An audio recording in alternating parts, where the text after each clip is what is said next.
But within hours, he'd be back on the court, ready to chase down the league's toughest rebounders and hand-check the biggest stars. It's easy to think the wild child image was all there was. But beneath the tattoos and piercings, Dennis Rodman was, secretly, one of basketball's most intelligent players. His IQ was unshakable. He made reads that other players couldn't even see. Teammates like Steve Kerr sing his praises for exactly that, saying most people couldn't understand how someone so eccentric, so unconventional, could make such perfect defensive rotations, anticipate plays, tip balls to keep possessions alive, and break down the best scorers in the league. Rodman never needed to score. He transformed the sport by making hustle and defense as valuable as a game-winning shot. He'd spark a game with a tip, an extra rebound, a deflection, or just by drawing charges that took opposing stars out of their rhythm. Coaches were forced to build special scouting reports just for him.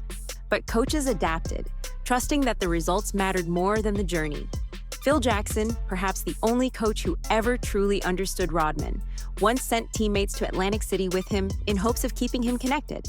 So Steve Kerr and Judd Buechler went along for one epic night of gambling and no sleep, watching Rodman on his own turf, then limped through practice in the morning, while Rodman somehow remained unfazed. The lesson? With Dennis, you had to play by his rules because nowhere else did the old rules apply. And then there's maybe the best evidence of Rodman's impact, the words of NBA legend Shawn Kemp. In the 1996 NBA Finals, facing a Bulls team driven by Michael Jordan and Scottie Pippen, Kemp expected to tangle with the usual offensive dagger. Instead, he found himself flustered, frustrated, and ultimately defeated by Dennis Rodman.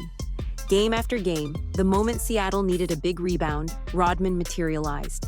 He'd fly into crowds, wink at the bench, and launch psychological warfare on his defenders, colorful contacts, lip gloss, anything to throw an opponent off just enough to steal an important rebound or cause hesitation on a box out. One of his favorite targets was Frank Brickowski. Rodman played mind games so well that even the steeliest opponents grew rattled, playing below their standards, letting frustration snowball into mistakes. Every detail, every antic was calculated. Rodman never stopped adjusting. He did what needed to be done, no matter how strange it looked from the stands. That's what made him the most dangerous defender the game ever saw.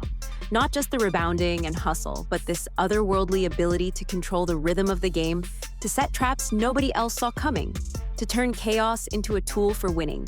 He isn't remembered for thunderous dunks or mind-blowing scoring streaks. He didn't dominate with isolation highlights. He carved out his place as the master of chaos, the manipulator of momentum, the player who could turn any game on its head by out-hustling and outthinking everyone else, all while living life on his own terms. When you talk about NBA legends, about what sets them apart, what made them a threat, sometimes it's about points, records, or MVP trophies. But Dennis Rodman's legacy is different. He forced the league to reckon with the idea that you can break every rule, live outside every convention, and still win. Sometimes because of, not in spite of, your wildest ideas.